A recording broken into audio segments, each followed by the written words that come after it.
Hi everyone, नमस्कार। मैं सरोज कुमार बहुत बहुत स्वागत करता हूं आपके अपनी यूट्यूब चैनल जैक रैंकर्स पे। साथियों, आज का ये वीडियो बहुत ज़्यादा इंपॉर्टेंट है क्योंकि इस वीडियो में हम करेंगे क्लास 10th जैक बोर्ड परीक्षा 2025 के लिए सामाजिक विज्ञान यानी कि सोशल साइंस, जिसकी परीक्षा 25 फरवरी 2025 को आयोजित होने वाली है, उसके लिए सबसे इंपॉर्टेंट वीवीआई क्वेश्चन को इस वीडियो में हम टोटल 100 इंपॉर्टेंट वीवीआई क्वेश्चन को करेंगे जो पूरी तरह ऑब्जेक्टिव बेस होगा और इसमें हम पूरा एक बुक अर्थशास्त्र को खत्म करने वाले। साथियों, ये हमारा अर्थशास्त्र पर बेस वीडियो है, यानी कि आपके सोशल साइंस में टोटल 4 सब्जेक्ट है, 4 बुक है, जिसमें से आपका एक इकोनॉमिक्स हो गया, अर्थशास्त्र, दूसरा हिस्ट्री हो गया, इतिहास, तीसरा ज्योग्राफी यानी कि भूगोल और चौथा सिविक्स यानी कि नागरिक शास्त्र। तो 4 टोटल बुक है। इन 4 बुक को हम लोग एक एक कर कोशिश करेंगे खत्म करने की, जिसमें आज हमारा पूरा अर्थशास्त्र पे बेस होगा इकोनॉमिक्स से। और अर्थशास्त्र से आपकी परीक्षा में 7 से लेकर 8 सवाल ऑब्जेक्टिव में पूछे जाएंगे। तो ये जो है इस वीडियो से बहुत ज्यादा उम्मीद है कि कवर हो जाएगा। साथियों, ये हमारा सोशल साइंस का वीडियो नंबर 3 है। इससे पहले हमने सोशल साइंस के 2 वीडियो अपलोड कर दिए। ये जो हमारा यहाँ वीडियो का नंबरिंग रहता है वो एक सब्जेक्ट वाइज रहता है। जैसे सोशल साइंस का ये हमारा तीसरा वीडियो, जिसमें हम पूरी इकोनॉमिक्स को खत्म करने की कोशिश करेंगे। अगर इसका दूसरा पार्ट भी होता है तो हम इस वीडियो में आपको बताएंगे।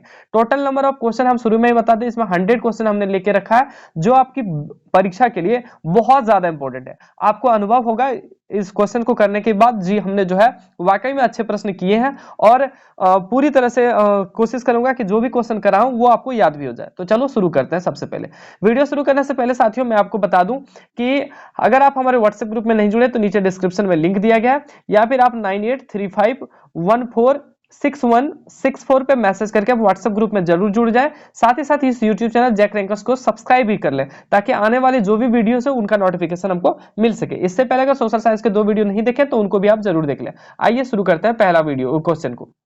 ये हमारा पहला चैप्टर है जिसका नाम है विकास। ठीक है, ये चैप्टर है हमारा पहला विकास, जिसका हम लोग इंपॉर्टेंट ऑब्जेक्टिव क्वेश्चन को देखने वाले। तो सबसे पहला प्रश्न यहाँ पे दिया गया है, प्रतिवर्ष डॉलर, यूएस डॉलर बोला है, $955 या उससे कम प्रति व्यक्ति आय वाले देश को क्या कहते हैं 2017 के अनुसार। चूंकि एनसीईआरटी में जो आपको दे रखा है वो यही दे रखा है, तो बोला रखा है कि प्रति वर्ष 2017 के अनुसार $955 से कम कमाने वाले देश को हम लोग क्या कहते हैं, मतलब एक देश के व्यक्ति को, अगर कोई व्यक्ति $955 से कम कमा रहा है तो उनको हम लोग क्या कहेंगे, तो निम्न आय वाला देश कहेंगे। ठीक है, निम्न आय वाला देश। अगला प्रश्न है प्यारे साथियों, केरल का शिशु मृत्यु दर कम है। केरल में जो है सबसे पता है आपको कि सबसे कम शिशु जो मृत्यु दर है वो केरल में ही है। क्यों कम है वो पूछा रहा है, क्योंकि यहाँ की जलवायु स्थितियां अच्छी है, यहाँ पर्याप्त आधारभूत संरचना, यहाँ मूल स्वास्थ्य एवं शिक्षाओं का प्रावधान है। ये सही आंसर हो जाएगा, क्योंकि यहाँ शिक्षा और सुविधा है। अगर आपके पास शिक्षा होगा कि कैसे साफ सफाई रखी जाती है, कैसे अगर जो है बॉडी को ध्यान में रखा जाता है, कैसे कोई भी जो है हमारे साथ फिजिकल एक्टिविटी होती है तो कैसे हम लोग उसको ध्यान रखते हैं, तो इसका आंसर हो जाएगा यह मूल स्वास्थ्य एवं शिक्षाओं का क्या है, प्रावधान है। इसलिए जो है केरल में शिक्षा का भी दर अधिक है और शिशु का मृत्यु भी कम होता है। आगे बोल रखा है, देश की प्रति व्यक्ति आय उसकी गणना करके निकाली जाती है।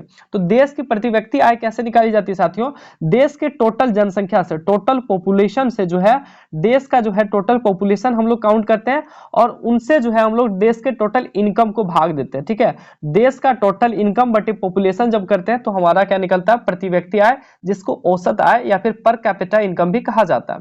तो देश की कुल जनसंख्या में से राष्ट्रीय आय को विभाजित करके, तो ये आंसर इसका बी नंबर सही होगा। अगला सवाल देखो साथी, बोल रहा है शिशु मृत्यु दर क्या सूचित करता है। जैसे अभी हमने देखा कि शिशु मृत्यु दर होता है, ये क्या सूचित करता है, तो किसी वर्ष में शिशु मृत्यु दर करता है कि किसी वर्ष में पैदा हुए 1000 जीवित बच्चों में से 1 वर्ष की आयु से पहले मर जाने वाले बच्चों का अनुपात। मान के चलिए साथियों, अगर जो है 1000 बच्चे एक वर्ष में जन्म लेते हैं या 1000 पे ही निकाला जाता है, जिसमें से 1000 जीवित बच्चों में से कितने जो है 1 वर्ष के पहले जितने बच्चे मर जाते हैं उन्हीं के अनुपात को क्या बोलते हैं, शिशु मृत्यु दर।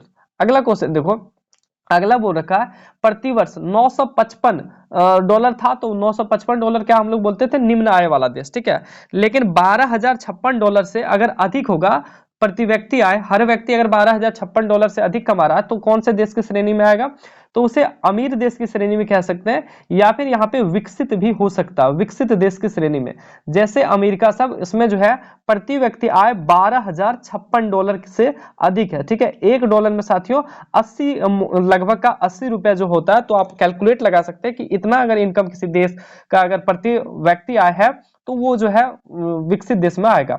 अगला सवाल है छठा नंबर, निम्नलिखित में कौन सा पड़ोसी देश भारत की तुलना में मानव विकास क्रमांक के मामले में बेहतर है? मानव विकास क्रमांक के मामले में है कौन सा देश भारत से आगे है? साथियों, भारत से आगे एक देश है जिसका नाम है श्रीलंका। श्रीलंका जो है मानव विकास सूचकांक के मामले में भारत से आगे है। अगला बोला है साथियों, लोगों के बीच एक सामान्य विकास का लक्ष्य है। सातवां नंबर सवाल है, लोगों के बीच सामान्य विकास का लक्ष्य क्या है? तो लक्ष्य का विकास जो है आज के लोगों का सबसे बड़ा विकास का लक्ष्य क्या है? आय। जितना ज्यादा साथियों इनकम होगा उतना ज्यादा लोग जो है और डेवलप करेंगे। ठीक है। अगला बोला है, हम किसी देश की प्रति व्यक्ति आय की गणना कैसे कर सकते हैं? हम लोग जो है किसी देश की प्रति व्यक्ति आय की गणना कैसे करते हैं? तो अभी हमने बताया कि देश की कुल जनसंख्या को देश जो है राष्ट्रीय आय से हम लोग विभाजित करते हैं।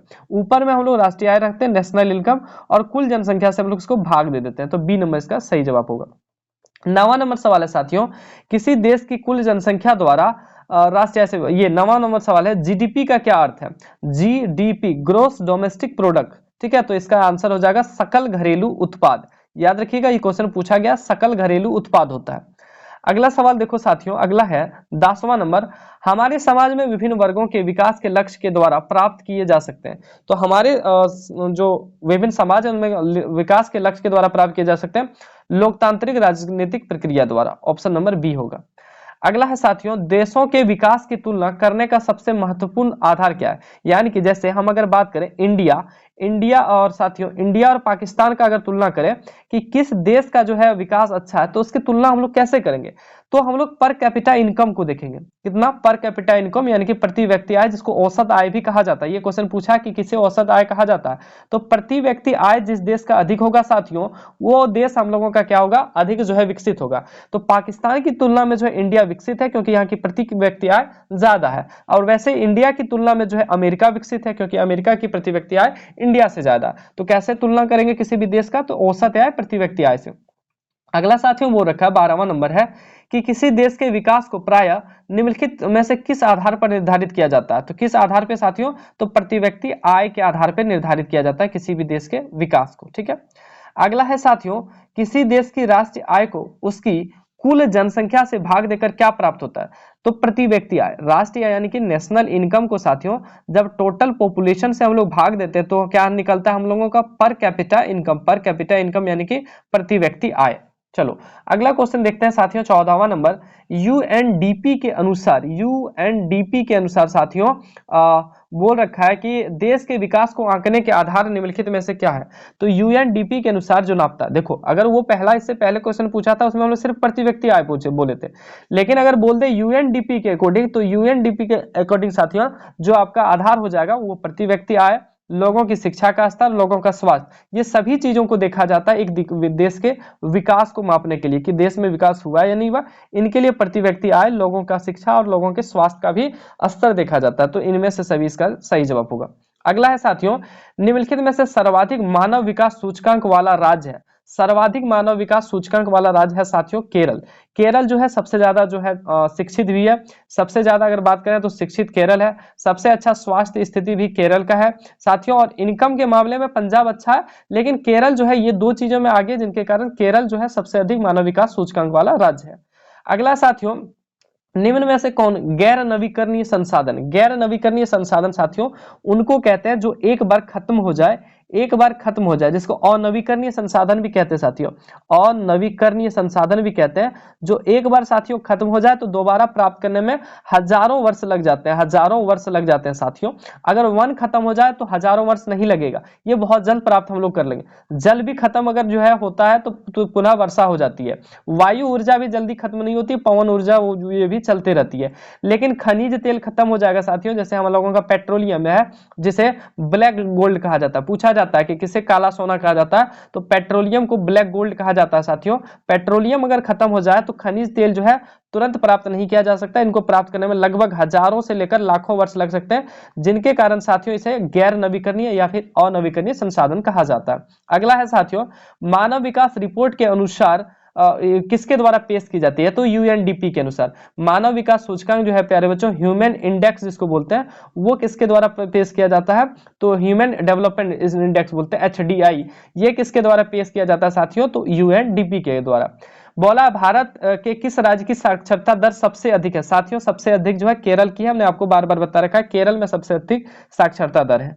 अगला साथियों, निम्नलिखित में से कौन उद्योगपतियों के लिए एक विकासात्मक लक्ष्य है? उद्योगपतियों के लिए विकासात्मक लक्ष्य क्या है साथियों? तो अधिक दिनों का काम पाना। उद्योगपति तो काम उतना नहीं, बेहतर मजदूरी, उद्योगपति नहीं, तो उनका है क्या साथियों? अधिक बिजली प्राप्त करना, उपरोक्त सभी। तो इनका साथियों आंसर जो हो जाएगा वो अधिक बिजली प्राप्त करना ना होके उनका जो हो जाएगा उपरोक्त सभी होगा। ठीक है, अधिक दिनों का काम पाना उद्योगपतियों के लिए विकास है, बेहतर मजदूरी भी पाना और अधिक बिजली भी प्राप्त करना, तो ये उपरोक्त सभी हो जाएगा इसका। ठीक है, इसको थोड़ा सा करेक्ट कर लीजिएगा। अगला है साथियों, एक अमीर परिवार के लड़की के विकासात्मक, माफ कीजिएगा साथियों, ये जो है यहाँ पे पूछा उद्योगपतियों, एक जनरल आदमी नहीं पूछा है। तो उद्योगपतियों का क्या है साथियों, उनका जो है बिजली अधिक अगर प्राप्त होगा तो वो जो है ज्यादा से ज्यादा अपना प्रॉफिट कमा पाएंगे, ये सही आंसर था। ठीक है, इनको यही सी ही होगा। बाकी एक अगर सामान्य व्यक्ति रहता तो ये सारी चीजें इनके लिए विकासात्मक लक्ष्य होते। पूछा गया है अगला क्वेश्चन, एक अमीर परिवार की लड़की यानी कि एक रईस घर की लड़की, जिसको हम लोग बोल सकते हैं रिच फैमिली की लड़की अगर है, तो उनके लिए विकास का लक्ष्य क्या होगा? आप बोलेंगे सर सबके लिए तो वही होगा, नहीं, वो अमीर लड़की के लिए क्या होगा कि जितना उसको भाई को आजादी मिलता है, जितना उनको भाई को फ्रीडम मिलता है, उतना भी उसी को भी स्वतंत्रता मिले। उनका लक्ष्य वही होता है कि भाई यार जितना मेरा फ्रीडम पाते हैं उतना हम भी पाए। तो ये अमीर घर के जो है लड़की यानी कि गर्ल का जो है क्या होता है, विकासात्मक लक्ष्य, यानी कि उनका डेवलपमेंट का लक्ष्य यही होता है। ठीक है साथियों, ये हमारा पहला चैप्टर विकास समाप्त होता है, जिसमें हमने 20 क्वेश्चन देखे और निश्चित तौर पे जितने भी क्वेश्चन हम यहाँ पे करा रहे हैं वो इंपॉर्टेंट है और परीक्षा में यहाँ से सवाल देखने को मिलेंगे, इस बात की गारंटी है। 100% यहाँ से आपको सवाल देखने को मिलेंगे ही मिलेंगे। आपको बता ही दिए कि इकोनॉमिक्स से 7 से लेकर 8 सवाल पूछेंगे, जिनमें मैक्सिमम सवाल इसी वीडियो से रहेंगे। अगला देखते हैं साथियों, अगला बोला है, हाँ अभी एक क्वेश्चन और है। मान लीजिए कि एक देश में 4 परिवार है, कितना परिवार? 4 परिवार। इन परिवारों की प्रति व्यक्ति आय 5,000 है। अगर 3 परिवारों की आय क्रमशः 4,000, 7,000 और 3,000 है, तो चौथे परिवार की आय क्या होगी? देखो सभी व्यक्ति की जो प्रति व्यक्ति आय है 5,000, तो टोटल व्यक्ति है सर 4, तो 4 गुने 5,000 करेंगे, यानी कि टोटल आय कितना हो जाएगा? 20,000। चारों व्यक्ति की मिला के आय कितना हो जाएगा? 20,000, जिनमें से पहला का है 4, दूसरा का 7, 4 7 11 और तीसरा का 3, 11 3 14,000 जो है तीनों मिला के हो रहा है। तो बोला चौथे व्यक्ति के परिवार की आय क्या है? तो चौथे व्यक्ति की आय क्या है प्यारे बच्चों? साथियों 20,000 होना चाहिए, हो कितना रहा? 14,000, तो 6,000 जो है चौथे परिवार की आय होनी चाहिए। ये भी क्वेश्चन जैकबोर्ड जो है पूछ चुका है, मॉडल सेट में भी ये दे चुका है। ठीक है, बहुत ज्यादा इंपॉर्टेंट है। अगला ये हमारा पहला जो है चैप्टर 21 जो प्रश्न के साथ समाप्त होता है, जो कि बहुत ज्यादा इंपॉर्टेंट है। निश्चित तौर पे जो प्रश्न पूछे जाएंगे वो यहीं से होंगे, इस चैप्टर से। अगला प्रश्न देखते हैं, अगला चैप्टर का नाम है भारतीय अर्थव्यवस्था के क्षेत्रक। यू नो दैट कि भारतीय अर्थव्यवस्था के साथियों 3 क्षेत्रक होते हैं मेनली। अगर बात करें कौन कौन सा क्षेत्रक? प्राथमिक, द्वितीयक और तृतीयक क्षेत्रक। थोड़ा सा मैं इसके बारे में पहले बता दूं। प्राथमिक क्षेत्रक साथियों जो कृषि से संबंधित है, कृषि से संबंधित और जिनका काम क्या है? जिनका काम है साथियों उत्पादन करना। क्या करना? उत्पादन करना, प्राथमिक क्षेत्र। दूसरा है सेकंड सेक्टर साथियों द्वितीय क्षेत्र, जिनका काम क्या होता है? विनिर्माण करना, यानी कि कोई भी चीज को इंडस्ट्री वगैरह वगैरह वो विनिर्माण नया चीज बना देता है। जैसे अगर मान के चले चावल से साथ ये चावल कहते हैं साथियों, धान से अगर चावल बना दिए, धान से चावल कौन बनाया? तो वो जो है मिल वाला चीज बनाता है, तो वो जो है साथियों जो मिल में काम करता है वो कौन सा हो जाएगा? द्वितीय क्षेत्र में। जैसे साथियों गेहूं से आटा बनाना, ये क्या हो जाएगा साथियों? ये भी द्वितीय क्षेत्र का काम हो जाएगा। एक होता है थर्ड सेक्टर साथियों, जिसको सेवा क्षेत्र कहा जाता है, और इनका काम है सेवा प्रदान करना। सेवा प्रदान करना ये नहीं कि फ्री में सेवा, ये सेवा प्रदान करते हैं और ये जो है दोनों क्षेत्र से वस्तुएं आदान प्रदान करते हैं। चलो हम यहाँ पे चीजें समझते जाएंगे और देखते भी जाएंगे। बोला गया अर्थव्यवस्था को सार्वजनिक और निजी क्षेत्रों में किस आधार पर वर्गीकृत किया गया है? देखो वो तो था एक अलग सेक्टर से, ये है सार्वजनिक और निजी, दो क्षेत्र होते हैं। एक तो सार्वजनिक हो गया, सार्वजनिक यानी कि जिस पर जो है सरकार का अधिकार है, जैसे रेलवे सार्वजनिक क्षेत्र हो गया साथियों, जैसे सड़क सार्वजनिक क्षेत्र हो गया साथियों, जैसे आपका हो गया हॉस्पिटल, बड़े बड़े हॉस्पिटल सार्वजनिक क्षेत्र हो गए। लेकिन साथियों कुछ हॉस्पिटल ऐसे भी हैं जो निजी हाथ में है, जैसे प्राइवेट डॉक्टर जिसको बोलते हैं, तो प्राइवेट को ही निजी कहा जाता है। तो ये किस आधार पे हम लोग मानते हैं? इसका जो मालिक है उसी के आधार पे, मालिक को ही क्या बोलते हैं? स्वामित्व, ओनर के आधार पे। तो वो उनके ओनर पे डिपेंड करता है। तो उद्यमों का स्वामित्व के आधार पे बोलते हैं। अगर स्वामित्व यानी कि अगर उसका मालिक सरकार है तो वो ये सार्वजनिक हो जाएगा। अगर उनका मालिक जो है कोई निजी व्यक्ति है, कोई खास व्यक्ति है, तो निजी हो जाएगा। ठीक है, चलो बहुत अच्छा। अगला बोला प्राथमिक क्षेत्र से संबंधित है। प्राथमिक क्षेत्र से साथियों कृषि है, कृषि से भी उत्पादन होता है। डेयरी, डेयरी यानी कि दुग्ध उत्पादन साथियों, दुग्ध जैसे दूध उत्पादन, तो ये भी तो एक तरह का उत्पादन है। मछली पकड़ना और खनन करना, ये भी साथियों प्राथमिक क्षेत्र के ही काम आता है। तो ये सभी इनमें से सभी हो जाएगा, कृषि, डेयरी, वाणिज्य, मछली पकड़ना और खनन करना, ये सभी किसमें आ जाएगा? प्राथमिक क्षेत्र में। अगला है साथियों विनिर्माण क्षेत्र से संबंधित है। किस क्षेत्र से? विनिर्माण। विनिर्माण क्षेत्र साथियों अभी हमने आपको बताया जो इंडस्ट्रियल होता है, जो दोबारा निर्माण करता है कोई चीज का, तो वो द्वितीय क्षेत्र में शामिल हो जाएगा साथियों। अगला है लाभ के उद्देश्य से किस क्षेत्र में गतिविधियां निर्देशित नहीं की जाती? तो लाभ के उद्देश्य से किस क्षेत्र में साथियों? तो सार्वजनिक क्षेत्र में। सार्वजनिक क्षेत्र में जो है लाभ के उद्देश्य से नहीं की जाती। जैसे सरकार जो है रोड बनाती है, भले उनका मकसद है चुनाव जीतना, लेकिन वो लाभ के मकसद से नहीं करती है, उनका मकसद है लोक कल्याण। हम लोग इकोनॉमिक्स की भाषा में उसको बोलते हैं लोक कल्याण, यानी कि लोगों का क्या हो? कल्याण हो, जिनके लिए वो सार्वजनिक काम करती है। रोड बनाया, हॉस्पिटल बनाया, स्कूल बनाया, एयरपोर्ट बनाया, तो किसके लिए? लोगों के कल्याण के लिए, तो लोक कल्याण के लिए काम करते हैं, तो सार्वजनिक क्षेत्र करेगी, ठीक है। बाकी प्राइवेट अगर कोई काम करवाती है तो कहीं ना कहीं वो अपना बेनिफिट खोजता है। अगला देखो, अगला बोला इस क्षेत्र के श्रमिक माल का उत्पादन नहीं करते। कौन सा क्षेत्र के श्रमिक साथियों माल का उत्पादन नहीं करते? अब आप बोलोगे सर ये तो द्वितीय और तृतीय दोनों होगा। नहीं साथियों, ये तृतीय क्षेत्र होगा। द्वितीय इसलिए नहीं होगा क्योंकि वो तो गेहूं से आटा उत्पादन किया कि नहीं, गेहूं से आटा बनाया, तो ये तो माल का उत्पादन किया, तो द्वितीय क्षेत्र नहीं, तृतीय क्षेत्र। तृतीय क्षेत्र जैसे बैंक हो गया साथियों, बैंक कोई माल का उत्पादन नहीं करता। साथियों पुलिस हो गया, पुलिस कोई माल का उत्पादन नहीं करता। साथियों जैसे यातायात हो गया, यातायात यानी कि अगर आप सड़क पे जो है टेम्पू पे जाते हैं, टोटो पे जाते हैं, तो वो भी कहीं ना कहीं तृतीय क्षेत्र में आ रहे। वो तो कोई चीज का निर्माण नहीं कर रहे, वो तो कोई चीज का उत्पादन नहीं कर रहे, तो वो सेवा दे रहे। कैसा सेवा? तो लोगों को एक जगह से दूसरे जगह ले जाना, तो वो सेवा के क्षेत्र में आएंगे, ध्यान रखिएगा, ठीक है।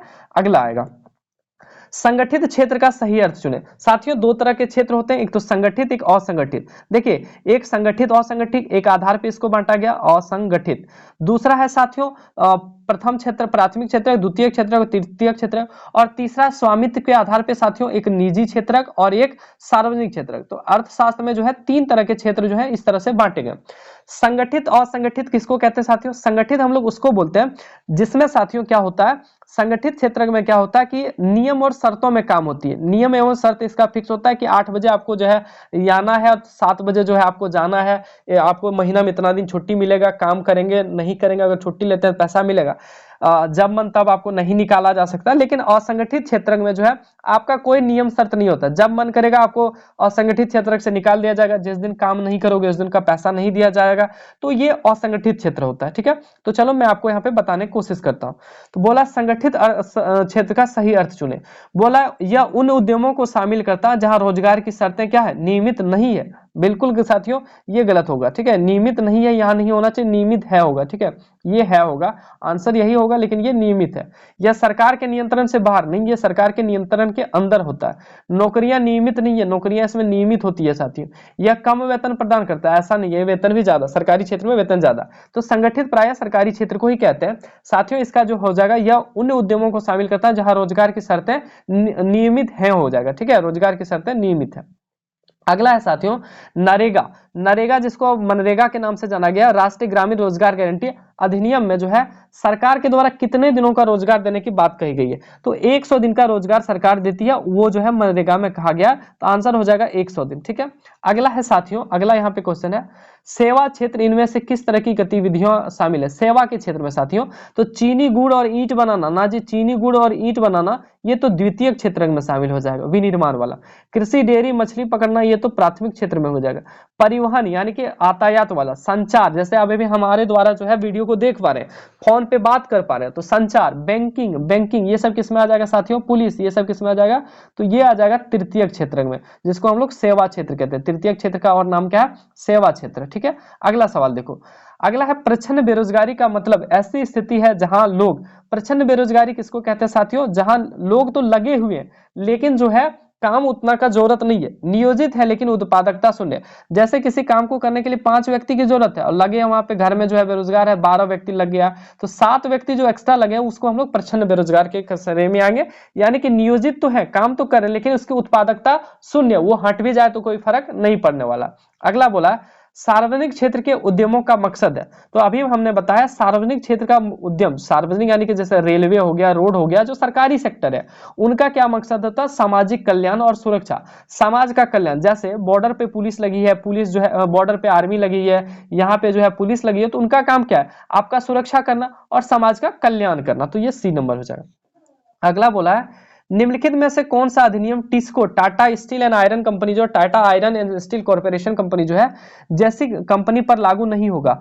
तो राष्ट्रीय ग्रामीण रोजगार गारंटी अधिनियम। साथियों राष्ट्रीय रोजगार गारंटी अधिनियम जो मनरेगा है वो मजदूरी के लिए लागू होता है। और कैसे क्षेत्र में, तो वो जो है जैसे कहीं जो है कुआं खोदना है तो उसमें जो मजदूर लगेंगे उसके में लग जाएगा, कहीं जो है डोभा खोदना है, कहीं गड्ढा खोदना है, तो उनमें जो मजदूर होता है उसको लगा जाता है। ऐसा नहीं है कि टाटा आयरन स्टील कंपनी में आप चल गए बोलेगा हमें सरकार 100 दिन का काम करने का अधिकार दिया है, तो वहां पे वो अधिकार आपको नहीं है, वो मजदूरी के लिए, वहां पे कौशल का जरूरत होता है। अगला साथियों सार्वजनिक उद्यम का स्वामित्व निम्नलिखित में से किसके पास होता है। सार्वजनिक जो क्षेत्र होते हैं उनका किसके पास होता है साथियों, तो सरकार के पास होता है। ऑप्शन नंबर बी हो जाएगा। अगला बोल रखा है साथियों निम्न में से कौन सी क्रियाकलाप द्वितीय क्षेत्र के अंतर्गत आती है। बोल रहा है यह वस्तुओं के स्थान पर सेवाएं उत्पन्न करता है। सेवाएं तो ये नहीं उत्पन्न करता जी, सेवाएं तो तृतीय क्षेत्र उत्पन्न करता है। प्राकृतिक उत्पादों को विनिर्माण द्वारा बदलता है। जी साथियों प्राकृतिक उत्पाद जैसे गेहूं को जो है आटा में बदला तो विनिर्माण में बदलता है। तो ऑप्शन नंबर बी इसका सही जवाब हो जाएगा। अगला है साथियों निम्नलिखित में से कौन सी आर्थिक गतिविधियां तृतीय क्षेत्रक में नहीं आती। कौन सी ऐसी गतिविधियां जो तृतीय क्षेत्रक में नहीं आती। मधुमक्खी का पालन करना साथियों तृतीय क्षेत्रक में नहीं आती। कैसे, बैंक तो जो है तृतीय क्षेत्रक में आएगा, सेवा प्रदान कर रहा है। अध्यापन कर रहा है, कोई आपको पढ़ा रहा है, जैसे साथियों हम पढ़ा दे तो आपको क्या दे रहे हैं, सेवा ही दे रहे हैं कि नहीं दे रहे, तो ये भी किस में आ जाएगा, तृतीय क्षेत्रक में आ जाएगा। किसी कॉल सेंटर में काम करना, किसी कॉल सेंटर में काम करता है, हेलो जी नमस्ते मैडम करते हैं आपकी, मेरा एयरटेल में जो है सिम जो है ये हो गया वो हो गया, तो वो आपको क्या कर रहा है, एक तरह का सेवा दे रहा। तो ये तीनों तृतीय क्षेत्र में, लेकिन पूछा कौन सा नहीं आता, तो मधुमक्खी का पालन करना साथियों तृतीय क्षेत्र में नहीं, वो प्राथमिक क्षेत्र में आएगा। अगला देखिए 14वां नंबर प्रश्न है साथियों, बोला गया सार्वजनिक क्षेत्र के संबंध में निम्नलिखित में से कौन सा कथन सही है। सार्वजनिक क्षेत्र के संबंध में बोला है बड़ी कंपनियों के पास सबसे अधिक संपत्ति है, सरकार के पास संपत्ति है। तो सार्वजनिक क्षेत्र साथियों वो किसके पास होगा, सरकार की संपत्ति है, तो सरकार का हो जाएगा संपत्ति है। ठीक है, तो आंसर जो है बी नंबर होगा। जीडीपी का मतलब क्या है साथियों, ग्रॉस डोमेस्टिक प्रोडक्शन या प्रोडक्ट हम बताएं, ग्रॉस डोमेस्टिक प्रोडक्ट यानी कि सकल घरेलू उत्पाद, सकल घरेलू उत्पाद। ठीक है साथियों, अगला सवाल देखो, सकल घरेलू उत्पाद। अगला इनमें से कौन किस देश दुनिया में निरक्षर आबादी का सबसे बड़ा आकार है। तो दुनिया में निरक्षर, निरक्षर यानी कि जो पढ़ा हुआ नहीं है, तो भारत ही एक ऐसा देश है साथियों जिसमें निरक्षर बहुत ज्यादा है। निरक्षर उसको बोलते हैं जो पढ़ा लिखा नहीं है। आपको पता है कि भारत में निरक्षर इसलिए ज्यादा है क्योंकि साथियों यहाँ पे जितने भी पुराने यानी कि ओल्ड जो है, जैसे हमारे जो दादा दादी सब हो गए, कुछ के पिताजी हो गए, कुछ के माताजी हो गए, वो जो है अभी भी पढ़े लिखे नहीं है, तो उन्हीं को निरक्षर कहा जाएगा। तो भारत में बहुत ज्यादा बड़ा आबादी है और यहाँ पे बहुत आबादी पढ़े नहीं है, तो इसलिए निरक्षर इसका आंसर हो जाएगा भारत। अगला निम्नलिखित में से किसे प्रच्छन्न बेरोजगारी के नाम से जाना जाता है। हमने बताया अल्प बेरोजगारी, लोग तो लगे हुए 5 की जगह 12 लोग लगे, तो 7 लोग अल्प बेरोजगारी, काम तो कर रहे हैं लेकिन बेरोजगार हैं, तो उसी को प्रच्छन्न बेरोजगार और अल्प बेरोजगारी के नाम से जाना जाता है। अगला साथियों कृषिगत क्षेत्र के श्रमिक होते हैं। कृषिगत क्षेत्र के श्रमिक कैसे होते हैं, जो कृषि में काम करते हैं वो अल्प बेरोजगार होते हैं साथियों, जिसको अभी बताएं कि प्रच्छन्न बेरोजगार भी कहा जाता है। अगला है साथियों निम्नलिखित में से कौन सा व्यवसाय तृतीय क्षेत्र के अंतर आता है। तृतीयक में सर कृषि आता ना जी, ये तो प्राथमिक में आता है। दुग्ध उत्पादन प्राथमिक आता है। संचार जो है तृतीयक में आता है साथियों। वाणिज्य जो है वो प्राथमिक में आता है। तो तृतीयक जो है कौन सा हो जाएगा, संचार, ऑप्शन नंबर सी। ठीक है, कम्युनिकेशन। अगला है सवेतन छुट्टी का प्रावधान किस क्षेत्र में होता है। सवेतन छुट्टी का प्रावधान साथियों संगठित क्षेत्र में होता है। जैसे मैं एक यहाँ पे थोड़ा सा क्लियर करना, 2 क्षेत्र, एक संगठित एक असंगठित होता है साथियों। संगठित में वो व्यक्ति होते हैं जो प्राइवेट में कहीं काम करता है, प्राइवेट जहां पे नियम कानून फिक्स नहीं है। जैसे अगर आप साथियों काम करो कहाँ पे, किसी कपड़े दुकान पे, कपड़ा का दुकान में काम करो, तो किसी दिन आपको 8 बजे जाना पड़ेगा, अब पता चला घर आप रात के 9 बजे आए। लेकिन सरकारी क्षेत्र में ऐसा होगा, आपको 9 बजे से जाना है तो 9 बजे से 2 बजे तक अगर स्कूल में ड्यूटी करनी तो 9 से 2, उससे ज्यादा 1 घंटा काम नहीं करना। छुट्टी लेने पर वेतन नहीं काटा जाएगा। बीमार पड़ते हैं तो उनका जो है वेतन सरकार देगा। और लेकिन असंगठित क्षेत्र में क्या होता है, वैसा कोई प्रावधान नहीं है। बीमार होते हैं तो आप बीमार हुए जी, आपको जो है पैसा पे करना होगा और वो आपको जो है उस दिन का काम का मजदूरी नहीं मिलेगा। आपको 8 बजे बुलाया है, 8 बजे रात तक काम कराए, उससे कोई मतलब नहीं है। इसमें कोई भी जो है सवेतन, वेतन के साथ छुट्टी किसमें मिलता है, तो संगठित में, बाकी में वेतन के साथ छुट्टी नहीं मिलता है। ठीक है, एक क्वेश्चन झारखंड बोर्ड बड़ा अच्छा पूछा था, सुनिएगा जरा से। पूछा गया था साथियों, कोई नाम दे रखा था, जैसे रवि। रवि जो है साथियों बोल रखा है कपड़ा दुकान में काम करता है, कपड़ा दुकान में काम करता है, ठीक है, और उसे वेतन में सवेतन छुट्टी नहीं मिलता है, ऐसा बोला गया था। तो बताइए रवि किस क्षेत्र के हैं, तो रवि कौन सा हो जाएगा, असंगठित क्षेत्र, ध्यान में रहेगा। अगला है साथियों, ऐसा ही सवाल पूछा गया था, मान के चलिए रवि था, रवि बोल रहा था कि सब्जी उत्पादन करता है। रमेश नाम का व्यक्ति है साथियों, जो है टोटो चलाता है, क्या चलाता है, टोटो, वो बोला था टेम्पो चलाता है, ठीक है, टेम्पो चलाता है। एक व्यक्ति है साथियों जिनका नाम हरीश है, हरीश जो है साथियों क्या करता है, हरीश जो है एक आटा के मिल में काम करता है। बोला था इनमें से कौन तृतीय क्षेत्रक में आते हैं, तो तृतीय क्षेत्रक में कौन आएगा साथियों, तो तृतीय क्षेत्र में आएगा यहाँ पे कौन, रमेश, क्योंकि वो टोटो चला रहे हैं, सेवा प्रदान कर रहे हैं। ठीक है, अगला सवाल देखते हैं। अगला है साथियों हमारा तीसरा चैप्टर, हमने 2 चैप्टर के सवाल देखे, जितने भी इंपॉर्टेंट सवाल थे 2 चैप्टर के सारे हमने करा दिए। निश्चित तौर पे झारखंड बोर्ड अगर कोई सवाल पूछती है, आप प्रीवियस ईयर्स के उठा को भी देख लो, जो सवाल 2 चैप्टर से पूछेगी लगभग सवाल यहीं से कवर होगा। तीसरा चैप्टर हमारा मुद्रा और साख, ठीक है, मुद्रा यानी कि जो पैसा हम लोगों का है, ठीक है, और साख यानी कि जो हम लोग लेते हैं ऋण जिसको बोल सकते हैं, ठीक है, मुद्रा एवं साख, ठीक है, ऋण टाइप का ही होता है, साख जो क्रेडिट जमा होता है। बोला ऋण की शर्तों में सम्मिलित होती है, कोई अगर बैंक आपको ऋण देता है तो उसके लिए, या फिर कहीं से ऋण लेते हैं, ऋण यानी कि लोन लेते हैं, तो क्या शर्त कहा जाता है, बोलता है एक तो ब्याज दर लगेगा, 100 रुपया ऋण लिए जी, आपको 5% का ब्याज लगेगा, बिल्कुल। बोलेगा समर्थक ऋणाधार चाहिए, यानी कि ऋण जो है ले रहे हैं उसके लिए कोई व्यक्ति चाहिए जो बोले अगर जो है पैसा नहीं लौटाएगा तो हम इसका जो है गारंटर बनते हैं, तो समर्थक ऋणाधार। आवश्यक कागजात भी, कुछ कागज भी लेगा, आधार कार्ड लेगा, आपका जमीन का पर्चा ले सकता है, जो भी चीजें आवश्यक कागजात, तो तीनों चीज लगेगा, इसलिए उपरोक्त सभी होगा। ठीक है, अगला सवाल है साथियों, देखो बोला वर्तमान में कागज के पैसे के अलावा किस रूप में धन का उपयोग बढ़ता जा रहा है, कागज के पैसे के अलावा किस रूप में, प्लास्टिक मनी के रूप में धन का बढ़ता जा रहा है। हालांकि साथियों यहाँ पे प्लास्टिक मनी क्यों दिया है, प्लास्टिक का मनी वो नहीं पता, लेकिन कागज के जगह प्लास्टिक मनी का प्रयोग की जगह अगर आप बोल देता ऑनलाइन पेमेंट का जो है प्रावधान बढ़ रहा है, ये भी दे सकता है, तो आप याद रखिएगा यूपीआई जिसको बोलते हैं, ठीक है, यूपीआई का भी प्रावधान बहुत ज्यादा बढ़ रहा है, आपको पता होगा। अगला है क्रेडिट या ऋण में समझौते किसके बीच होता है, क्रेडिट और ऋण में समझौता कैसे है, मान के चले हम आपको 100 रुपया ऋण दिए, अब आप बोल रहे कि 70 रुपया हम घुमा पाएंगे जी, 30 रुपया तो नहीं घुमा पाएंगे, तो किसके बीच में समझौता होगा, हमारे आपके बीच में। हम आपको क्या कहलाए, हम आपको उधारदाता कहलाए या ऋणदाता कह, हम क्या कहलाए, उधारदाता उधार देने वाला, या ऋणदाता ऋण देने वाला, तो ये किसके बीच होगा, उधारदाता और ऋणदाता के बीच में, उधारकर्ता उधार लेने वाला और ऋण देने वाला उनके बीच में होगा। ठीक है, उधारकर्ता बोला तो यानी कि जो उधार लेता है और जो ऋण देता है उनके बीच में बात होगा। अगला बोला सिक्कों के पहले, सिक्कों के प्रयोग से पहले निम्नलिखित में से कौन सी वस्तु का मुद्रा के रूप में उपयोग किया जाता था, सिक्कों के पहले साथियों किसका प्रयोग किया जाता था, अनाज के बदले, अनाज के बदले अनाज का प्रयोग किया जाता था। जैसे आप गेहूं को ले जाए तो आपको जो है मान के चलिए जूता खरीदना, तो गेहूं उसके बदले दे दीजिए, अभी भी कहीं कहीं होता है। ठीक है, तो अनाज का प्रयोग अभी भी, जैसे गांव घर में होता क्या है कि धान का सीजन है, धान लेके दुकान चल जाइए, आपको जो है निरमा खरीदना, साबुन खरीदना, जो भी चीजें खरीदना वो आपको मिल जाएगा। ठीक है, तो ये पूछा गया तो वस्तु मुद्रा के पहले किसका प्रयोग करते थे, तो अनाज का। अच्छा, ये जनरल सवाल नहीं है, क्या आप मकान को बेच के खरीदते, खेत को बेच के, नहीं जी, अनाज को।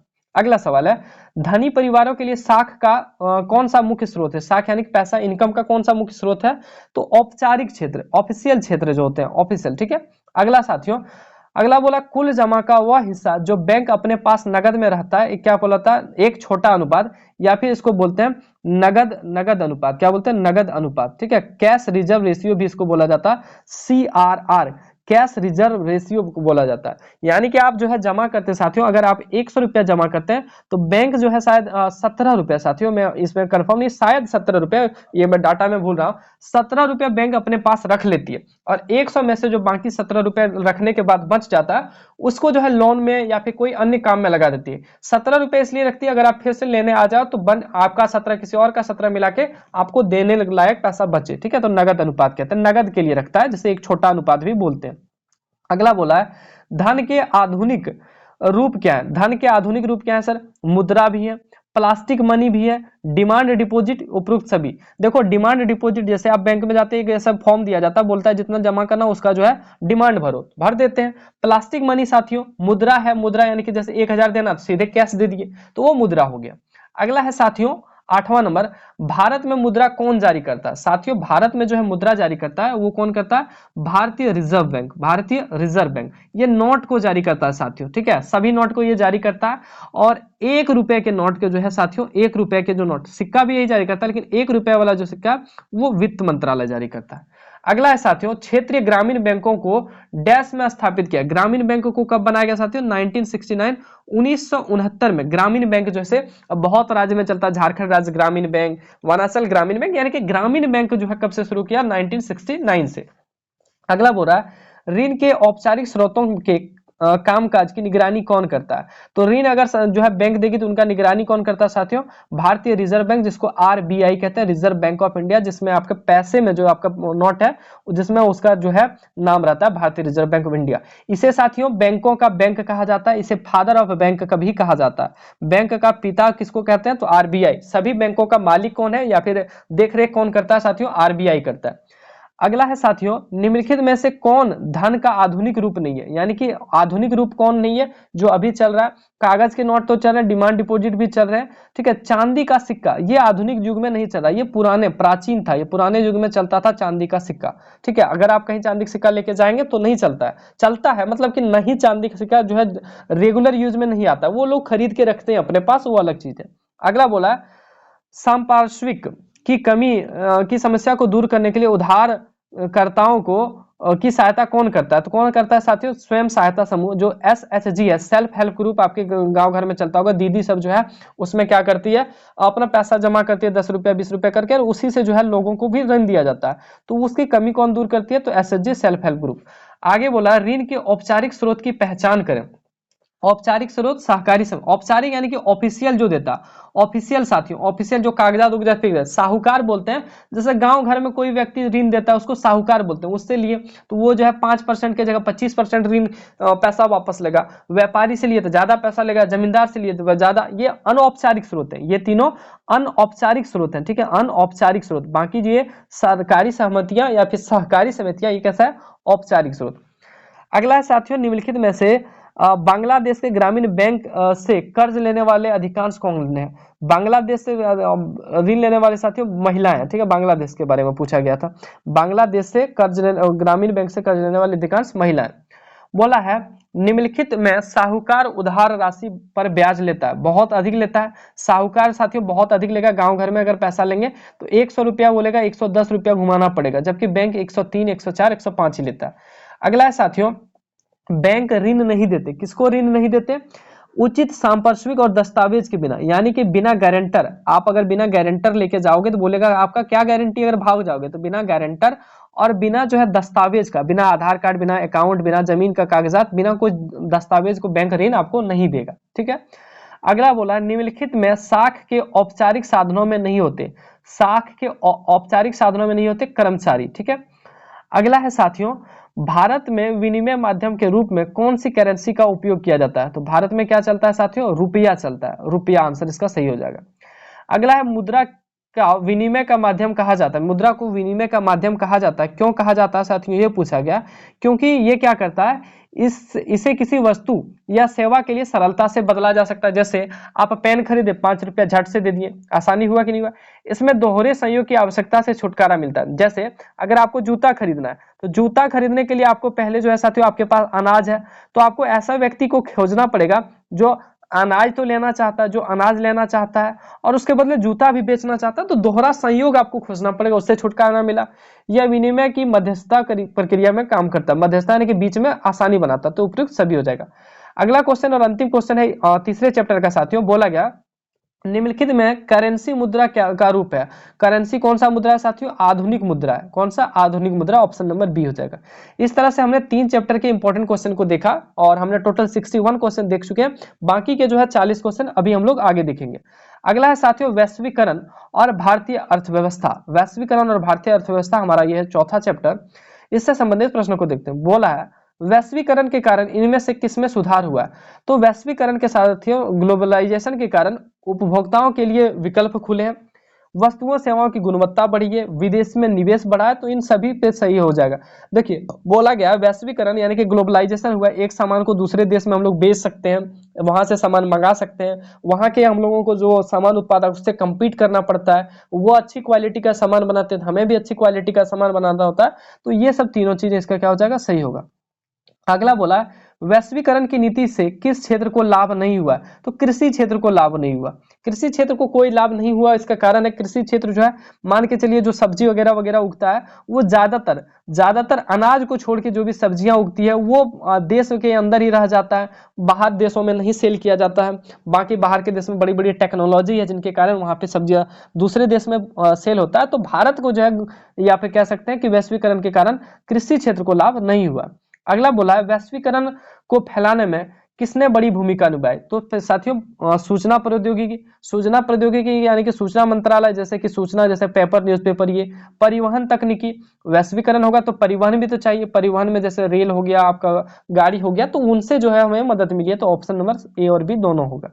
अगला है साथियों निम्नलिखित में से किस कारक ने वैश्वीकरण को नहीं बढ़ाया? तो बैंकों का राष्ट्रीयकरण के कारक ने, ठीक है, बैंकों का राष्ट्रीयकरण। अगला है साथियों भारत में वैश्वीकरण द्वारा आकर्षित एफडीआई प्रत्यक्ष विदेशी निवेश से संबंधित है। तो बहुराष्ट्रीय कंपनियां उसको कहते हैं जो एक से अधिक देशों में काम करते हैं, एक से अधिक देशों में लगे हुए, एक से अधिक देशों में काम करते हैं, उसको हम लोग बहुराष्ट्रीय कंपनियां कहते हैं, ठीक है। अगला है साथियों बहुराष्ट्रीय कंपनियां विदेशों में निवेश क्यों करती है? आखिर मान के चलिए कोई अमेरिका कंपनी है, भारत में क्यों निवेश करेगी? तो अपना लाभ के लिए, अपने अधिक लाभ के लिए, ज्यादा से ज्यादा लाभ के लिए वो सब निवेश करती है। अगला बोला है भारत में नई आर्थिक नीति कब लागू हुई? तो नई आर्थिक नीति साथियों 1991 के समय में लागू हुई थी, जिसमें ग्लोबलाइजेशन, लेवलाइजेशन और ये जो है प्राइवेटाइजेशन, निजीकरण, ये तीनों चीजों पे बात किया गया था। इसमें साथियों ये किया गया था जब भारत में डॉक्टर मनमोहन के सरकार थे, और ऐसा कहा जाता है साथियों कि उस समय 1991 में 15 दिन का भोजन जो है भारत में बचा हुआ था। कितना दिन का?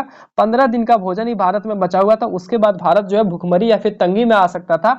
उस समय डॉक्टर मनमोहन सिंह जी की सरकार थी, वो प्राइम मिनिस्टर थे, और उन्होंने साथियों यही नीति अपनाई थी 1991 में, ग्लोबलाइजेशन, प्राइवेटाइजेशन और लिबरलाइजेशन में। उस समय जो है भारत की स्थिति में सुधार लाया गया, तो 1991 में।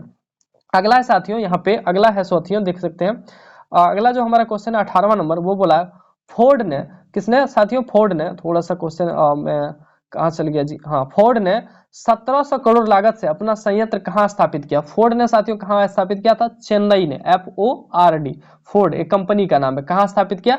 चेन्नई में। विश्व व्यापार संगठन की स्थापना कब हुई? साथियों बहुत इंपॉर्टेंट सवाल है, WTO, वर्ल्ड ट्रेड ऑर्गेनाइजेशन की स्थापना कहाँ हुई? तो ये कब हुई? तो 1995 में, 1995 में WTO की स्थापना हुई। साथियों आपको कमेंट में बताना ये स्थापना जो कहाँ, मतलब इसके जो है हेड कहाँ है, ठीक है, हेड ऑफिस कहाँ है, इसका हेड ऑफिस कहाँ है, ये आपको बताना है। अगला है साथियों उदारीकरण का अर्थ होता है, उदारीकरण का अर्थ क्या होता है साथियों? तो अर्थव्यवस्था को प्रत्यक्ष नियंत्रण से मुक्त करना, विभिन्न प्रतिबंधों को समाप्त करना, अर्थव्यवस्था को खोलना, उपरोक्त सभी। अर्थव्यवस्था को खोलना यानी कि एक देश से दूसरे देश में व्यापार करना हो गया, प्रतिबंध को समाप्त करना कि हम आयात इस चीज का नहीं कर सकते, निर्यात ऐसा नहीं किया जा सकता, तो उपरोक्त सभी हो जाएगा। अगला है वैश्वीकरण से देश के बीच निम्नलिखित की तीव्र गति होती है। किसकी तीव्र गति होती है? माल एवं सेवाएं की, निवेश की, लोग की। तो लोग जो है एक देश से दूसरे देश जा सकते हैं, निवेश बढ़ा है, इन्वेस्टमेंट बढ़ा है, माल और सेवाएं भी जो है जल्दी से तीव्र गति करती है, तो इनका सही जवाब हो जाएगा इनमें से सभी। अगला है साथियों बहुराष्ट्रीय कंपनियों ने वैश्विक बाजारों में प्रवेश करने के किसके द्वारा सफलता की? यानी कि बहुराष्ट्रीय कंपनियां जो है विश्व के बाजारों में प्रवेश किसके द्वारा सफलता प्राप्त की? तो WTO, जब WTO का स्थापना हुआ, वर्ल्ड ट्रेड ऑर्गेनाइजेशन, विश्व व्यापार संगठन, जिसका स्थापना 1995 में हुआ था, उनके द्वारा यह संभव हो गया कि बहुराष्ट्रीय कंपनियां सभी देश या फिर जितने देश में चाहे उतना देश में कंपनी लगा के अपने वस्तुओं का जो है सेलिंग कर सकती है। बहुराष्ट्रीय कंपनियों को क्या आकर्षित करती है? तो बहुराष्ट्रीय कंपनियां क्या चाहती है कि सस्ता में श्रमिक मिले, उत्पाद के लिए तैयार मांग मिले। जैसे मान के चलो सस्ता श्रमिक मिले ही नहीं, तैयार जो है हम लोग कोई सामान उत्पाद करते हैं उसका जो है डिमांड ही नहीं है, तो क्या फायदा? तो वो चाहती है कि उत्पाद मिले, सस्ते दाम में मजदूर मिले, बिजली की सुविधा मिले, पानी की सुविधा मिले, ये चीजें बहुराष्ट्रीय कंपनियां चाहती है। अगला है साथियों निम्नलिखित में कौन वैश्वीकरण में योगदान देता है? तो ये वैश्वीकरण में योगदान कौन देता है साथियों? आंतरिक व्यापार, बाहरी व्यापार, बड़े पैमाने पर व्यापार, छोटे पैमाने पर। तो ये हो जाएगा बाहरी व्यापार या फिर बड़े पैमाने पर। तो आंसर हो जाएगा बाहरी व्यापार। बाहरी यानी कि एक देश से दूसरे देश में, ऑप्शन नंबर बी। अगला है बाजारों का एकीकरण मतलब है। बाजारों का एकीकरण मतलब क्या है साथियों? घरेलू बाजारों से परे परिचालन, माल की व्यापक पसंद और प्रतिस्पर्धी मूल्य, यानी कि एकीकरण, सभी जो है बाजार को जो है एकीकरण कर दिया गया, तो वो पूछा जा रहा है। तो घरेलू बाजारों से जो है परिचालन चले, माल की व्यापक पसंद हो, यानी कि बहुत सारा सामान हो जिसमें हम लोग माल को क्या कर सके, पसंद, जिनका जो पसंद है वो ले सके, ये बताया जा रहा है। तो उपयुक्त सभी हो जाएगा। अगला क्वेश्चन है, निम्नलिखित में से कौन सी वैश्वीकरण की विशेषता नहीं है? वैश्वीकरण की विशेषता क्या नहीं है सर? आयात पर बढ़ाना, आयात पर बढ़ाना, आयात कर बढ़ाना, ठीक है। आयात अगर बढ़ा देगा, किसी देश से इंपोर्ट अगर जो है बढ़ा देगा साथियों, तो वो दिक्कत होगा। बोला है देशों के बीच तीव्र तालमेल, ये तो है। अगर कोई कंपनी एक देश से दूसरे देश में चलती है, वैश्वीकरण अगर करती है, तो देश में तालमेल होना चाहिए। देशों के बीच अधिक वस्तुओं और सेवाओं का आदान प्रदान होना चाहिए। कुछ सामान हम मंगाए, कुछ सामान आप मंगाए, कुछ सामान हम भेजे, कुछ सामान उधर से भेजा। आयात पर कर बढ़ाना, आयात पे अगर कर बढ़ जाएगा, मान के चलिए कि हम लोग 100 रुपए का सामान अगर कहीं से कोई देश हमके जो है दे रहा है, मंगा रहे हैं हम उसमें, और वहां से हम लोग टैक्स अगर बढ़ा दे कि नहीं 100 रुपए का सामान मंगाएंगे तो हमको जो है 20 रुपए टैक्स देना होगा, 30 रुपए बढ़ा दे, ज्यादा अगर बढ़ा दे तो ये दिक्कत है। देशों के बीच नौकरी, शिक्षा आदि के लिए लोगों का आना जाना वैश्वीकरण के द्वारा संभव हुआ। अभी हाल ही में आप सुने होंगे कि जब साथियों यूक्रेन का लड़ाई हुआ, तो बहुत सारा जो हमारे भारत के बच्चे थे वो यूक्रेन में पढ़ रहे थे, बहुत सारा देश जो है भारत के बहुत सारे बच्चे विदेश में पढ़ रहे थे, तो ये वैश्वीकरण के कारण ही संभव हुआ। तो आयात कर जो है नहीं बढ़ाना चाहिए, ये बोला गया। 2006 तक विश्व व्यापार संगठन में कितने देश थे? 149 देश थे साथियों, ठीक है। अगला है वैश्वीकरण के द्वारा लोगों को आपस में जोड़ने का परिणाम होगा। क्या होगा? उत्पादकों में पहले से अधिक प्रतियोगिता होगी। हर उत्पादक चाहेगा उत्पाद करना, अच्छा उत्पाद करना, ठीक है, कम प्रतियोगिता नहीं होगा। जैसे अगर हम लोग अच्छा उत्पाद ना करें तो विदेशी माल जो है मंगा लिया जाएगा, ठीक है। उत्पाद करने का मतलब ये नहीं है सिर्फ कृषि उत्पाद करने का मतलब, जैसे मान के चलते हैं लाइट जो आप लोग घर में यूज करते हैं, डीपी लाइट, ऐसा स्टैंड वाला जो लाइट होता है, ऐसे जो बना रहता है डीपी लाइट, ठीक है, उसका जो प्रयोग करते हैं साथियों, वो ज्यादातर चाइना में बनता है। तो चाइना के लाने को क्या कारण है? भारत में महंगा बन रहा है, भारत में जो है अच्छा क्वालिटी नहीं मिला, तो इस कारण से चाइना में सस्ता सामान मिल रहा है, तो 200-250 में हो जा रहा है, जिनके कारण जो है ये किसके कारण हो जा रहा है? तो वैश्वीकरण के कारण संपन्न है कि हम लोग दूसरे देश से सामान मंगा रहे हैं। अगला है घरेलू बाजार में बहुराष्ट्रीय कंपनियां प्रवेश किनके लिए हानिकारक साबित हो सकता है? सभी छोटे पैमाने पर उत्पादक। अगर किसी देश में बहुराष्ट्रीय कंपनियां आ जाए, यानी कि बाहरी कंपनियां आ जाए साथियों, तो जो छोटे उत्पादक उनको तो घाटा लग जाएगा। कैसे घाटा लग जाएगा? वो जो है बड़े मात्रा में सामान को उत्पादन करेंगे और कम दाम में बेचेंगे। छोटे उत्पादक सामान का उत्पादन वैसे भी कम कर पा रहे थे और उनका अब सेलिंग नहीं होगा, तो उनके लिए दिक्कत हो जाएगा, ठीक है। अगला है निम्नलिखित में से कौन सी बहुराष्ट्रीय कंपनी की विशेषता नहीं है? बोला यह एक से अधिक देशों में उत्पादन नियंत्रण करती है। जी सही है कि नहीं है? एक से अधिक देश में इनका काम होता है। यह बाजार के समीप फैक्ट्रियां स्थापित करती है। सही बात है जी। बाजार के नजदीक अगर फैक्ट्री स्थापित नहीं करेगा, मान के चलिए बाजार वहां से 1000 किलोमीटर दूर है, तो उनको क्या फायदा होगा? फिर ट्रांसपोर्ट का खर्च बढ़ जाएगा, तो वो बाजार के नजदीक करती है। यह उत्पादन प्रक्रिया जटिल ढंग से करती है। जटिल ढंग से करती है यानी कि अच्छे ढंग से बोल रहा है। यह केवल अपने देश के श्रमिकों को काम पर लगाती है। नहीं, ये अपने देश के श्रमिकों को काम पे नहीं लगाती। जिस देश में जो है काम करता है उस देश के ही श्रमिकों को काम पर लगाती है, ठीक है। अगला है साथियों और अंतिम चैप्टर जो है आपका इकोनॉमिक्स का है, उपभोक्ता का अधिकार। वीडियो बहुत लंबा हो गया है साथियों, मैं देख रहा हूं वीडियो की अगर लेंथ बात करें 43 मिनट का हो गया, लेकिन हमने चाहा कि एक ही वीडियो में क्वेश्चन हो जाए, इसलिए हमें थोड़ा सा और समय लेंगे और पूरा इकोनॉमिक्स का जो है धुआं उड़ा दिए। हमको पता है आपको बहुत चीजें जो है अच्छे से समझ में आएगी, कुछ चीजें ऐसा होगा जो थोड़ा बहुत कम समझ में आएगा। हम जो है पूरे डिटेल में जाए तो बहुत ज्यादा वीडियो लंबा हो जाता, तो हमारे पास उतना समय था नहीं। हमने जो है पूरी ईमानदारी से आपको ये कराने की कोशिश किया। तो बोला है उपभोक्ता अधिकार 5वां अंतिम चैप्टर है, ठीक है। बोला है वह संगठन जो राष्ट्रीय स्तर पर उत्पादकों के मानक तैयार करते हैं कहलाते हैं। तो उसे क्या कहलाता है साथियों? ISO कहते हैं, राष्ट्रीय स्तर पर, ठीक है, ISO। बोला है संयुक्त राष्ट्र ने उपभोक्ता संरक्षण के लिए दिशा निर्देश कब अपनाया। तो संयुक्त राष्ट्र जिसको अमेरिका बोलते हैं, उपभोक्ता के संरक्षण, उपभोक्ता यानी कि जैसे हम लोग जैसे तेल खरीदते हैं, साबुन खरीदते हैं, हर चीज खरीदते हैं, तो हम लोग उपभोक्ता है जो सामान को खरीदता है, ठीक है। तो उनके लिए संरक्षण, उनका अच्छा से रखने के लिए निर्देश कब दिया अमेरिका ने, तो 1985 में, 1985 उसने दिया कि भैया तेल में मिलावट नहीं होना चाहिए, शुद्ध चीजें होनी चाहिए, ISI मार्क होनी चाहिए, ये सब चीजें बताइए। अगला बोला है जिला स्तर की अदालतों में कितनी राशि तक के मुकदमों की सुनवाई होती है। तो 20 लाख की राशि तक की सुनवाई होगी। अगर उपभोक्ता मामले से कोई शिकायत जाता है कि जो है साथियों मान के चलिए चावल है, चावल में कोई चीज मिलावट है या वगैरह वगैरह, वो सब चीज की सुनवाई तो जिला में कितने स्तर तक होगी, 20 लाख तक की। अगला है साथियों वह प्रक्रिया जिसमें किसी खाद्य पदार्थ की गुणवत्ता को किसी अन्य पदार्थ के मिलावट के माध्यम से कम किया जाता है, क्या कहलाता है, मिलावट कहलाता है, ठीक है। बोल रखा है गुणवत्ता जो है खराब कर दिया जाता है। जैसे मान के चलिए हम अच्छा वाला तेल है अच्छा तेल है, उसमें जो है घर वाला या फिर खराब सा तेल मिला देते हैं, मिलावट कर देते हैं, तो उसी को बोलता है कि गुणवत्ता को कम किया जाता है, तेल का जो गुण है उसको कम किया, तो उसको क्या कहते हैं, मिलावट कहते हैं, ठीक है। जैसे आप सुनते होंगे कि गेहूं में मिलावट है, चावल में मिलावट है, अच्छा वाला चावल नहीं है, तो वो बोला गया। शहद खरीदते समय हमें कौन सा निशान देखना चाहिए, एग मार्क, ठीक है। शहद खरीदते समय एग मार्क का निशान देखना चाहिए, जबकि बिजली का सामान खरीदते समय ISI का मार्क देखना चाहिए, अंतरराष्ट्रीय सामान खरीदने समय ISO का मार्क देखना चाहिए। ये सब मार्क है साथियों। ISI कुछ इस तरह से रहता है, ISI कुछ इस तरह से साथियों एक मार्क रहता है जिसमें आप देखे होंगे बिजली के सामान में रहता है, ठीक है। इंटरनेशनल सिस्टम इस तरह का कुछ होता है। अगला है साथियों खुद को बचाने के लिए उपभोक्ता को क्या करना चाहिए या क्या चाहिए, तो उपभोक्ता जागरूक होना चाहिए। जैसे हम लोग कोई दुकान में सामान लेते हैं, बिल नहीं लेते हैं, अब बिल नहीं लिए साथियों, तो अगर आपको उससे कोई बीमारी हो जाती है उस सामान से, तो वो दुकान वाला रिस्क नहीं लेगा, बोलेगा हमारे दुकान से तुम लिए हो नहीं हो। तो उपभोक्ता को जागरूक होना चाहिए, कौन सा सामान एक्सपायर है कौन सा नहीं है, वो सब चीज देखना होगा। उपभोक्ता संरक्षण अधिनियम जिसको कोपरा बोला जाता है, भारत सरकार द्वारा कब लागू किया गया या अधिनियमित किया गया, तो भारत में जो है 1986 में जो है साथियों उपभोक्ता संरक्षण अधिनियम लागू किया गया था। ये याद रखिएगा, कंज्यूमर का जो है यानी कि उपभोक्ता को जो संरक्षित करने का अधिनियम भारत में लागू किया 1986 में किया गया। इनको आपको ध्यान में रखना, याद भी रखना। अगला बोला है एक उत्पाद पर MRP का क्या अर्थ है। MRP होता है साथियों maximum retail price, maximum retail price, maximum retail price यानी कि अधिकतम, रिटेल में होता है खुदरा, प्राइस में मूल्य, अधिकतम खुदरा मूल्य कितना में जो है अधिकतम आप बेच सकते हैं, वो मैक्सिमम MRP रहता है, इससे ज्यादा में आप बेच नहीं सकते। अगला है साथियों RTI right to information, RTI right to information 2005 में लागू किया। 2005 में दो चीज लागू किया था, एक तो राइट टू इंफॉर्मेशन सूचना का अधिकार, और right to education RTE right to education शिक्षा का अधिकार, ठीक है। तो बोला RTI यानी कि राइट टू इंफॉर्मेशन के तहत कौन सी जानकारी प्राप्त कर सकता है, कौन जानकारी प्राप्त कर सकता है, तो एक नागरिक जो है जानकारी प्राप्त कर सकता है।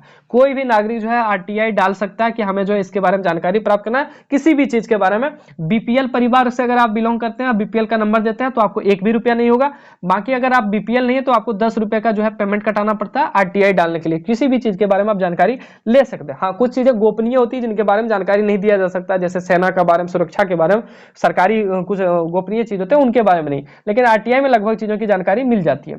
अगला साथियों निम्नलिखित में कौन सार्वजनिक सेवाओं के अंतर्गत आता है। सार्वजनिक सेवाएं कौन सा आता है जी, डाक सेवाएं, डाक जो है सेवा होते हैं जिनको इंडियन पोस्ट बोला जाता है, वो किस में आता है, तो सरकारी सेवा में आता है, ठीक है।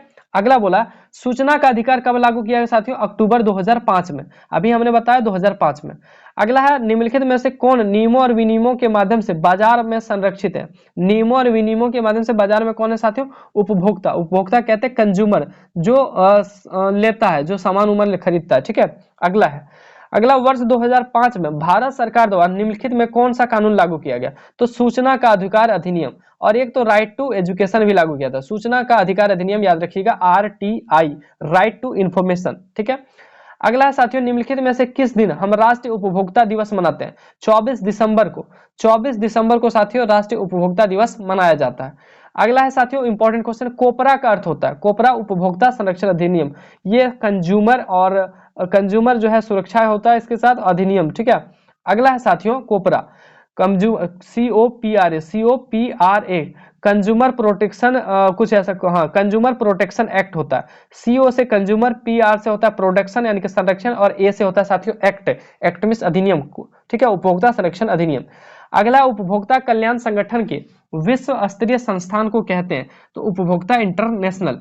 अगला साथियों, ISI शब्द चिन्ह देखा जाता है। ISI किसमें देखा जाता है? बिजली के समान में, ठीक है, ISI मार्क बोला जाता है, इस तरह से रहता है साथियों। आप अगर गौर करके देखोगे तो कुछ इस तरह से एक मार्क रहता है।